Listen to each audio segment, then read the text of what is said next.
हूँ आपके अपने YouTube चैनल पर। दोस्तों जो आज का टॉपिक होने वाला है वो है दो चरों वाले रैखिक क्यूब।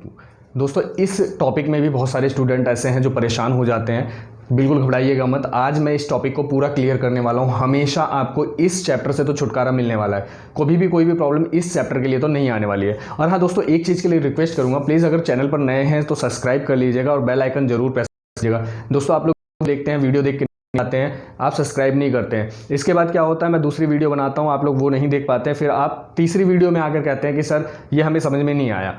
तो दोस्तों प्लीज़ सब्सक्राइब कर लीजिए और बेल आइकन जरूर प्रेस कर लीजिएगा ताकि मैं जो वीडियो बनाऊं आपके पास पहुंच जाया करे। तो दोस्तों आज का जो टॉपिक है वो है दो चरों वाला रैखिक क्यूब। इस टॉपिक में सबसे पहले हम बात कर लेते हैं इनके मानकों की। अब देखिए यहाँ पे A1/A2 equal B1/B2 equal C1/C2। हम कंपेयर किसको करते हैं दोस्तों, फटाफट लिख लेते हैं। A1x plus B1y plus C1 equal 0, A2x plus B2y plus C2 equal 0। ये हमारे क्या होते हैं, दो समीकरण दिए होते हैं। इन्हीं दो समीकरणों में से हम इन मानों को निकालते हैं, ठीक है। अब इसके बाद क्या हो जाता है हमारा, A1/A2 equal B1/B2 not equal C1/C2। अब इसके बाद क्या हो जाता है, A1/A2 इक्वल नॉट B1/B2। फटाफट देख लीजिए, A1/A2 B1/B2 C1/C2। देखिए दोस्तों हर एक चीज़ का अलग अलग मान होता है। अब इसमें हम किस प्रकार से इनको लेकर के चलते हैं, इनके मानकों को किस प्रकार से मानते हैं। देखिए दोस्तों सबसे पहली चीज़ जो ये हमारी होती है, इसे हम कहते हैं प्रतिच्छेदित रेखा। प्रतिच्छेदित रेखा, ठीक है। प्रतिच्छेदित रेखाएं क्या होती हैं, जो एक दूसरे को परस्पर काटती हैं। यानी कि मान लीजिए ये हमारा L है और ये यहाँ M है, ये हमें एक दूसरे को काट रही है परस्पर, तो ये क्या है, हमारी प्रतिच्छेदित रेखाएं। ऐसी रेखाओं में हमेशा याद रखिएगा, ऐसी रेखाएं जब होंगी तो एक ही मान निकलेगा। क्या लिखेंगे हम, एक अद्वितीय हल, ठीक है। जब हम इस प्रकार से लिखेंगे तो इसमें क्या आ जाएगा दोस्तों, एक अद्वितीय हल आ जाता है। उसके बाद क्या बात कर लेते हैं हम अगली चीज की। अब देखिए दोस्तों यहां पर क्या दिया है, A1/A2 B1/B2 C1/C2। इसका मान क्या हो जाएगा दोस्तों, ये याद रखिएगा हमेशा कि ऐसी रेखाएं क्या कहलाती हैं, संपाती रेखाएं। क्या कहलाएंगी, संपाती रेखाएं। अब आप कहेंगे सर संपाती रेखाएं क्या होती हैं, तो संपाती रेखाएं एक ऐसी रेखाएं होती हैं जो एक दूसरे पर ही परस्पर वर्क करती हैं। मान लीजिए ABCD, ठीक है, कुछ इस प्रकार से आप मान सकते हैं। अब इसके बाद होती है A1/A2 B1/B2 not equal C1/C2। तो ऐसी रेखाएं होती हैं समांतर रेखाएं।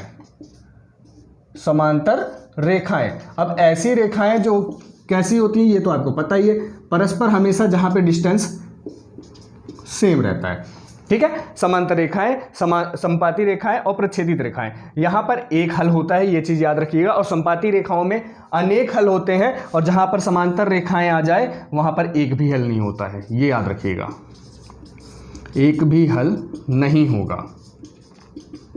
और यहां पर क्या होगा, अनेक हल होंगे। यानी कि इसमें अनेक मान निकलेंगे, यहां पर एक भी मान नहीं निकलेगा और यहां पर सिर्फ एक ही मान निकलता है। इस चीज पे हमेशा गौर कीजिएगा, ठीक है। फटाफट आगे चलते हैं दोस्तों। ये चैप्टर थोड़ा सा लंबा होने वाला है क्योंकि इसमें विधियां बहुत सारी हैं, लेकिन मैं फटाफट छोटे छोटे टॉपिक्स में इसको खत्म करवाने वाला हूं, ठीक है।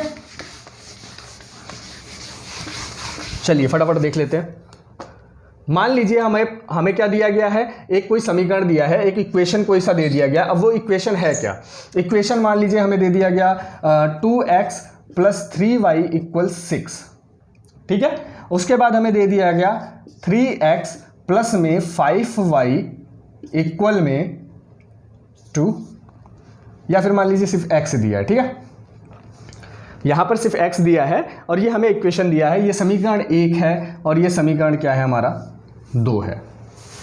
बहुत ही इजी तरीके से समझाने वाला, बहुत ही इजी ढंग से, आप थोड़ा सा ध्यान दीजिएगा इन चीजों पर। ये समीकरण 1 है, ये समीकरण 2 है हमारा। समीकरण 1 और 2 दोनों में दोस्तों एक चीज याद रखिएगा, हमारी 3 विधियां होती हैं इसमें, ठीक है। इस समीकरण को हल करने के लिए, x और y का मान निकालने के लिए हमें 3 विधियां दी गई हैं। अब कौन कौन सी विधियां हैं? सबसे पहली विधि की बात कर लेते हैं हम, उसे हम कहते हैं प्रतिस्थापन विधि, ठीक है। दूसरी विधि जो होती है उसे हम कहते हैं विलोपन विधि, और जो हमारी तीसरी विधि है उसको हम क्या कहते हैं? व्रज गुणनखंड विधि।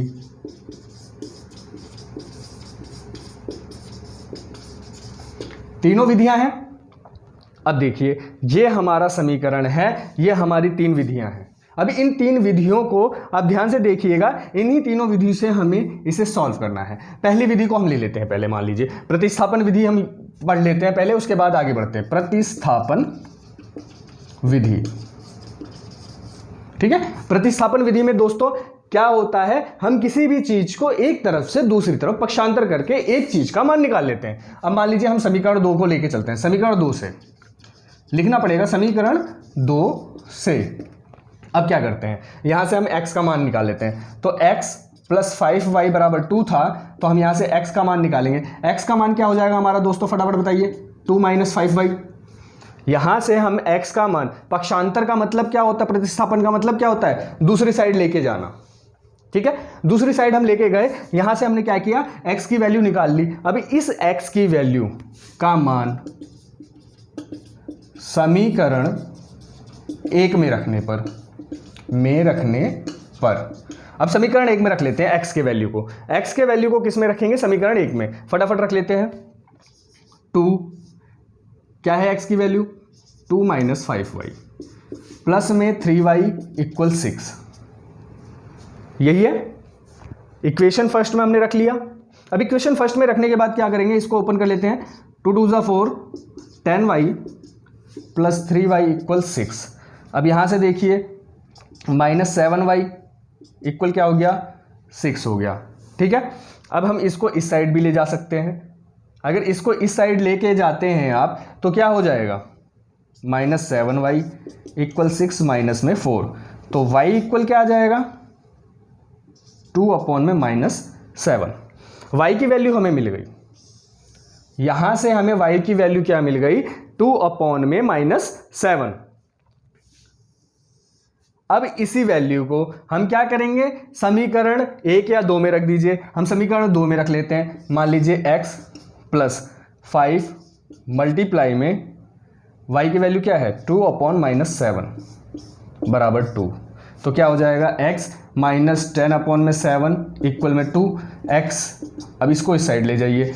जब उस साइड लेके जाएंगे आप सेकंड तरफ, तो क्या हो जाएगा, लेफ्ट हैंड साइड से राइट हैंड साइड लेके जा रहे हैं, तो आपका जो साइन है वो चेंज हो जाएगा। साइन चेंज होने के बाद क्या हो जाएगा, 7 × 2 = 14, 14 × 10 = 24/7। x की वैल्यू आपकी आ गई। यही हमारा क्या होता है, प्रतिस्थापन विधि होता है। प्रतिस्थापन विधि दोस्तों देख लीजिए फटाफट, यही प्रतिस्थापन विधि है। उसके अलावा प्रतिस्थापन विधि में कुछ भी नहीं है। नॉर्मल क्वेश्चंस है, आप लोग को हार्ड लगते हैं, मैं 2 मिनट में आपको समझाने वाला हूं। चलिए एक और फटाफट क्वेश्चन देख लेते हैं।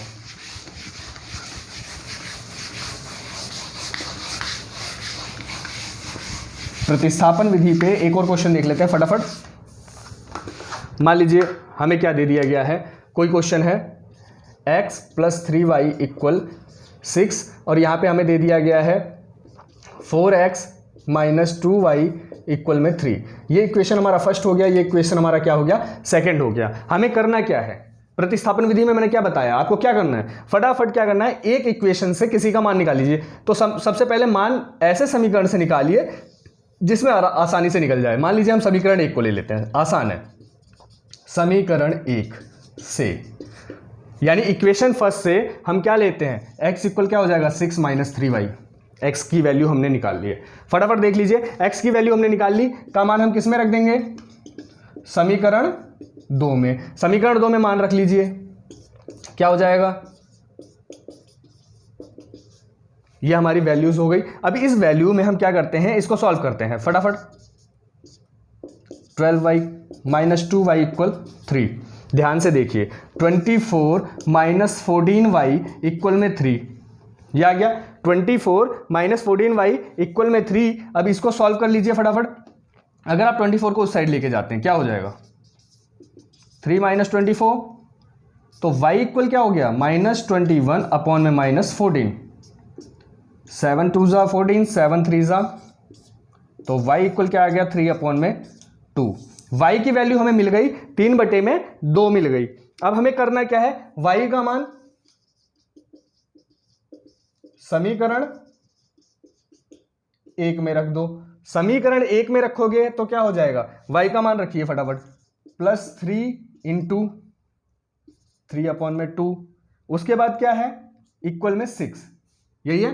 तो x + 3 3 ज़ा 9/2 इक्वल 6, तो x इक्वल 6 - 9/2। ठीक है, तो x इक्वल क्या हो जाएगा 3/2। 6 2 ज़ा 12, 12 में से 9 गए 3, 3/2। ये हमारी x की वैल्यू आ गई। यानी कि लगभग x की वैल्यू भी सेम आ रही है और y की वैल्यू भी सेम ही आ रही है, 3/2 एंड 3/2। देख लीजिएगा जरा, कोई खास प्रॉब्लम, कोई दिक्कत तो प्लीज कमेंट बॉक्स में डालिए। कमेंट बॉक्स इसीलिए दिया गया, अगर आपको कहीं प्रॉब्लम आ रही है तो उस चीज को आप मेरे से शेयर कीजिए। कई बार ऐसा होता है कि कहीं मैं थोड़ा बहुत मिस कर जाता हूं, तो उस चीज को भी आप कमेंट में लिख के भेज दीजिए। ठीक है, कोई भी प्रॉब्लम हो फटाफट बताइए, उसका सॉल्यूशन हम देंगे। चलिए, आज मैं दोस्तों इसमें सिर्फ 2 ही विधि है वो कवर करने वाला हूं, तीसरी विधि में कवर करने वाला नहीं हूं। ठीक है, क्योंकि तीसरी विधि कवर करते करते बहुत सारा टाइम लग जाएगा, बहुत सारी प्रॉब्लम्स क्रिएट हो जाएंगी। चलिए ठीक है, फटाफट देख लेते हैं। अगला जो हमारी विधि है उसे हम क्या कहते हैं, विलोपन। विलोपन विधि। विलोपन विधि है क्या? विलोपन विधि एक ऐसी विधि है जहां पे इक्विलेशन करते हैं, किसी भी समीकरण को दूसरे समीकरण के एक पद के बराबर कर लेते हैं। अब देखिए कैसे, अब आप कहेंगे कि सर फटाफट करके बताइए, तो देखिए x + 2y इक्वल क्या हो गया, हमने 6 ले लिया। अब मान लीजिए हमारा जो सेकंड इक्वेशन है वो क्या कह रहा है, 2x + में 5y इक्वल 3। ये हमारा क्या है, सेकंड इक्वेशन है। अब सेकंड इक्वेशन का मतलब क्या है कि दूसरा समीकरण। अब ये पहला समीकरण और ये दूसरा समीकरण, हमें इन दोनों को बराबर करना है। देखिए मैंने क्या कहा, एक पद को बराबर करना है, पूरे समीकरण को बराबर नहीं करना है, एक पद को। ठीक है, एक पद पे देखिए कौन सा पद लेना चाहेंगे आप, x ले लीजिए क्योंकि x सरल लग रहा है। अगर मैं x में 2 से गुणा कर दूं तो वो 2x हो जाएगा, यानी इसके बराबर हो जाएगा। ठीक है, तो हमें सिर्फ x में ही मल्टीप्लाई नहीं करना है, हमें क्या करना पड़ेगा, पूरे के पूरे समीकरण में। तो हम क्या करते हैं, समीकरण 1 को 2 से मल्टीप्लाई कर लेते हैं और जो समीकरण 2 है उसे 1 से। ठीक है, अब देखिए हम इसको मल्टीप्लाई करेंगे तो क्या हो जाएगा, 2x, 2 2 ज़ा 4y इक्वल 6 2 ज़ा 12। अब इसको देखिए, ये तो वैसे ही रह जाएगा, वैल्यूएबल है, सेम टू सेम, क्योंकि 1 से मल्टीप्लाई कर रहे हैं। अब आपको पता है घटाने पर,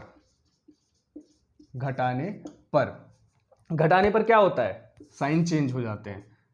ये गया, यहां पे बचा -y इक्वल 9, यानी y इक्वल क्या आ गया 9। y की वैल्यू हमें क्या मिल गई, 9 मिल गई है। अब इसी मान को, यानी कि y के मान को समीकरण 1 में रखने पर, समीकरण 1 क्या था हमारा, ये था, तो हम यहां पे फटाफट रख लेते हैं। समीकरण 1 में रखेंगे तो क्या हो जाएगा, x प्लस में 2 × y क्या है हमारा -9 है। ठीक है, -9 इक्वल 6, तो x 9 2 ज़ा 18 इक्वल 6, तो x की वैल्यू क्या हो गई 24, यानी x का मान हमारा क्या आ गया 24 और y का मान क्या है -9। ध्यान से देखिएगा, 9 2 ज़ा 18, क्योंकि 18 माइनस में था, उस साइड लेके गए प्लस में हो गया। ये हमारी वैल्यूज हैं। y का मान हमने यहां से निकाल लिया। ठीक है, हमने किया क्या, सबसे पहले इन दोनों को इक्वल किया, यहां पे मल्टीप्लाई किया हमने 2 से, 2x, 2 2 ज़ा 4y, 6 2 ज़ा 12, और बाकी सेकंड समीकरण वैसे लिख लिया। घटाने पर ये कट गया, अब इसके बाद -y और यहां पर क्या आ गया 9। ठीक है, यहां पे देखिए 9 आ गया घटाने पर। अब यहां पर क्योंकि माइनस था, इस साइड माइनस को हमने कन्वर्ट कर दिया। कितना इजी है, इससे इजी कुछ नहीं होने वाला है। आप यहां पे बने रहिए, हर एक क्वेश्चन को मैं समझाने वाला हूं फटाफट तरीके से। ठीक है, अब एक और क्वेश्चन इस पे देख लेते हैं फटाफट।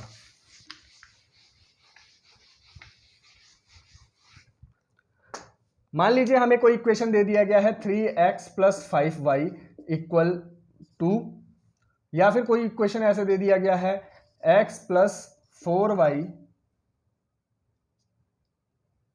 मान लो 2x प्लस 4y इक्वल में 6, ठीक है। अब यहां पे देखिए, यहां पे एक सिंगल मल्टीप्लाई से तो होगा नहीं। अब आपको करना क्या है, आप चाहे y को कंप्लीट कर लीजिए, इक्वल कर लीजिए, चाहे x को कर लीजिए। तो मैं क्या करता हूं, मैं x को कर लेता हूं। मैं इसमें क्या कर रहा हूं, समीकरण 1 को 2 से गुणा कर रहा हूं।